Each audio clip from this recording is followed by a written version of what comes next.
Good day and welcome. I'm Rick, a man of history and your guide to the past. It's just a short video today to apologise for the lack of updates and to let you in on my plans for the upcoming videos for the future.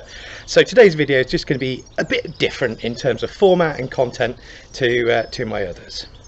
Now, I have been struggling with a few technical issues which have put my video making on hold, which is why I've fallen behind. This is not helped by the fact that though I'm pretty good at using historical technology, I'm fairly clueless when it comes to anything with the microchip. However, these issues should now be resolved, fingers crossed, and video making can resume once more, I hope. Which begs the question, what do I have planned? Well, quite a lot is the answer. I've got a couple more videos planned on the Norman Conquest, the next one featuring William's consolidation of power, Saxon reactions, rebellions, rising, cooperation. I'm considering a focus on the Book of Winchester, which you may know better as the Great Survey or the Doomsday Book.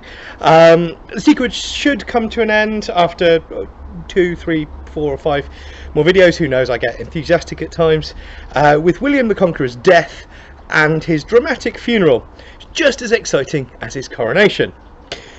There's a lot more planned on medieval and early modern medicine as well, something that I've got a great deal of enthusiasm for. The next video for that is planned to be on miasma. It is planned, it is written, or it is part written, so it's going to be more in the sequence to come too, including a feature on plagues, which will look at the mid-14th century Black Death, the Great Plague of the 1660s, and perhaps a focus on the village of Eyam in Derbyshire.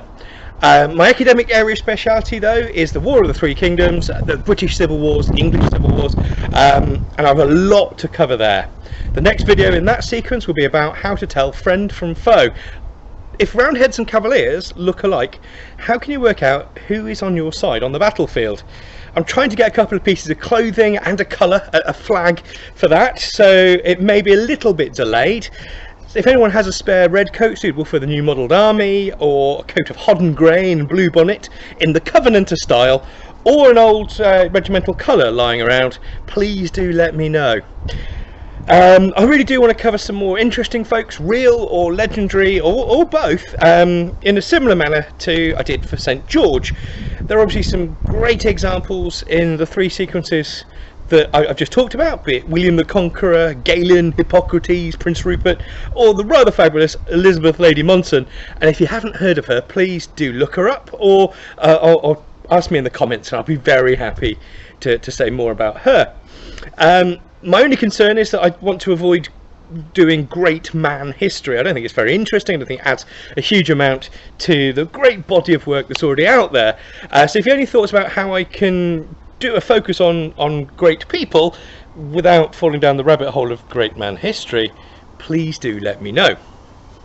Plus, I have a whole variety of historical foods I want to cook for you, including helping my local reenactment group engage with its mandatory medieval kitchen, a once a week medieval update.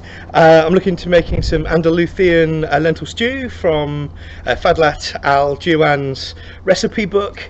It's a 13th century recipe for essentially a lentil porridge. I also want to do some Napoleonic food to make up to myself for not appearing as the Duke of Wellington's cook at Apsley House over the summer, despite buying a rather fabulous new waistcoat which I haven't even got to wear out the house yet. One of the things which I've started planning on writing is a bit ambitious and is somewhat in response to the Black Lives Matter movement in the US, here in the UK and across the world. It's particularly in response to people's reactions to the removal of statues here and elsewhere. I'm planning on looking at colonisation and invasion, and most particularly the British and Irish experience of it, looking at the history which we're not really taught in schools, or not taught at all in schools. It's unlikely to be particularly cheerful, but I think a broad understanding of our shared past allows us to understand other people's experiences and viewpoints somewhat better, so I hope it will be useful and interesting. Finally, I want to introduce some of the people that I present myself as, some of the personas I inhabit, some of the people from the past I adopt to bring history to life in museums and heritage properties when I deliver historical workshops for schools. I'll show some of the clothes, the tools, the weapons and armour, the objects of everyday life that they used, on a day-to-day basis, things that bring the past to life for people to interact with and to, well, for me to wave in their faces at times. Could possibly even do some questions and answers if people are interested in that. So if you've got any questions, please do think about that and let me know. So anyway, that's kind of what I've got going on. That's what I've got planned and in the works. I hope to have a proper video up and running soon. If there's anything that really appeals from that list, please let me know, so I might well get bumped up. If there's anything else I haven't covered, anything I haven't mentioned that is a part of the past that you're interested in or that you'd like to know more about, please let me know, because I can always be convinced to do more things. My wardrobe is very deep, it's very broad, and I don't get to wear some of the things as much as I would like. So if you'd like to join me again for another journey into our shared past, please do subscribe, and as ever you can keep in touch with me on Facebook, on Twitter and on Instagram too. So that's enough from me. So until next time, stay safe, stay happy and take care. Farewell.